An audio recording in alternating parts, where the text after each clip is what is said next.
head pro at Burford Golf Club, and welcome to our third video on our short game sessions. And today we're going to be looking at weight distribution. Firstly, most importantly, let's get the free prize draw done. So it was drawn by my wife Lisa yesterday, and the winner is Mike South, who has won a dozen Callaway True of his golf ball. So well done, Mike. The subscribers are still climbing. We're above 130 now. It's fantastic. So thank you for that, and thanks for all the comments.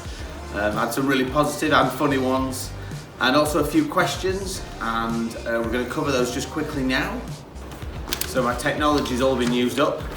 So we've gone back to the basic paper and pen.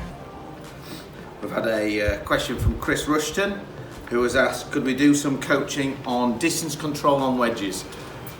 So the plan is, Chris, that we will be doing that in time. Currently we're just doing the basic chip shot, which is probably 30 yards and inside, and then we'll start to do longer range, which will probably take us out to about 100, somewhere around that yardage. So we will be furthering some different distances once we've got this short shot, the chip shot, perfected. And then we also got a question from Mike South, and Mike said, in stroke play, what is the penalty for teeing off outside the teeing area? Thanks for that, Mike. So the rule is you've hit your golf ball from outside of the recommended area, which is 2 club lengths away from the tee markers backwards, and the ball must sit within that square point. He's outside of that, he's hit his shot, that doesn't count. Tees one up in the correct teeing area, hits the ball, and he's had a 2-shot penalty, so he's down on the fairway for 3, hitting his 4th shot. So I hope that clarifies that. Please feel free to keep forwarding these messages in. They're very much appreciated. It's great to have you interacting. You'll have to excuse the wind. It's somewhat wild today. We were hoping to have I was hoping to have a couple of cameras like yesterday, but the facility that we use, which is some step ladders, kept falling over, so we sacked that off.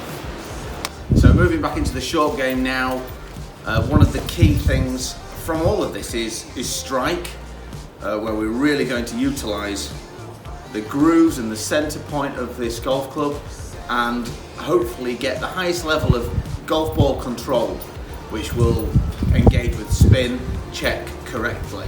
And these are the things that you should really start to notice as you start to develop your short game with what we've done. So the first session we did alignment, and then the second session we furthered on with the alignment and then into the ball position. So we'll just quickly recap those points. So we have the ball to target line, 12 o'clock. We've got our feet alignment, which is 11 o'clock. And then the golf ball position, we wanted 90 degrees off the ball to target line, finding the big toe on the right foot, golf club down, which is club width apart, club face, and the other foot in that position. Then we turned our shoulders to target, and we brought our hips round as best possible. And that was our position that we were trying to achieve.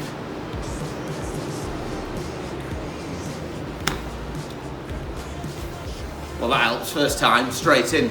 It's not the most challenging of shots, but it's still nice to do that. So today we were going to discuss weight distribution and also why we have a narrow stance. Obviously our full shot requires stability, and so we would always be looking at a shoulder width apart scenario. I prefer to have the shoulders within the feet rather than just the feet at the shoulder width. And whereas with the short game, we don't need that stability, we don't need that strength of foundation, so we can narrow the stance up. Secondly, it acts as a resistance again, so our hands, when we're hitting the shot, the hips aren't rotating, this is a big wall, gets in the way, hands flick. Narrow the stance up, and actually I can still maintain a little bit of this left arm connectivity with the golf club. When we open our stance up and narrow, again, I've now got total freedom of movement towards the target line, and the hands aren't in any way trying to kick, which enables me to maintain loft on that club face correctly. So going into weight distribution now. So from this angle,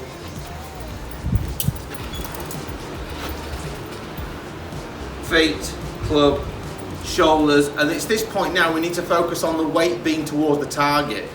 You will hear people say, put your weight in your front foot, front leg. I don't agree with that. I think it should stem from the left shoulder, and we should lean the left shoulder to target, which naturally puts the weight into the front foot.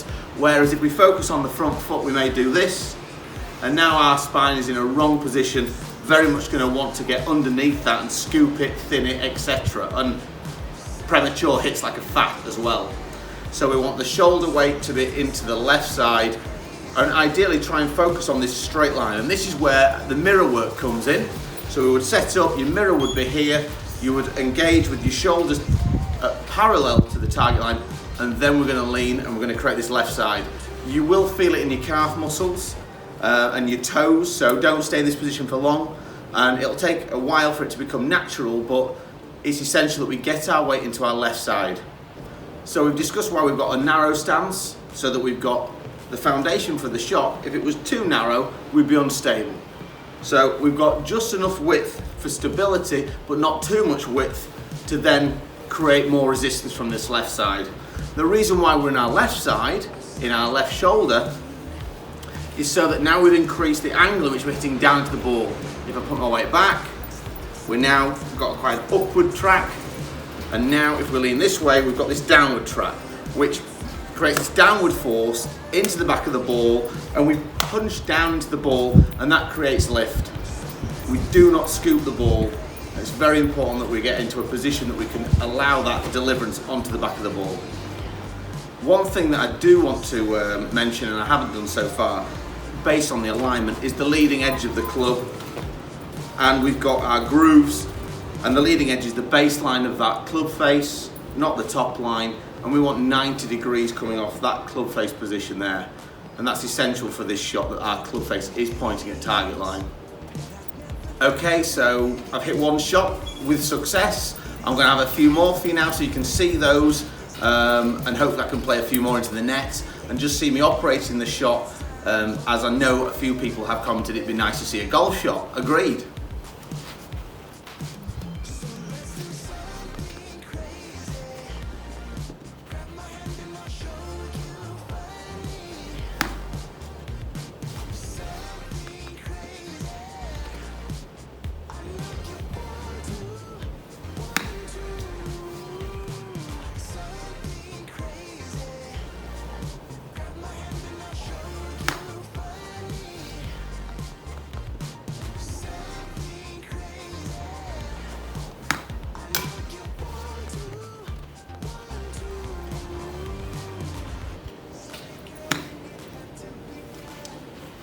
Okay, so 4 out of 5, pretty pleased with that. I know that this might not necessarily be easy indoors. If you've got some airflow balls, they're brilliant, or maybe lots of cushions and no valuables behind. Thanks for watching. Obviously, we would like you to share these videos towards our golfing community. Just keeps us hopefully in some positive frame of mind in these difficult times.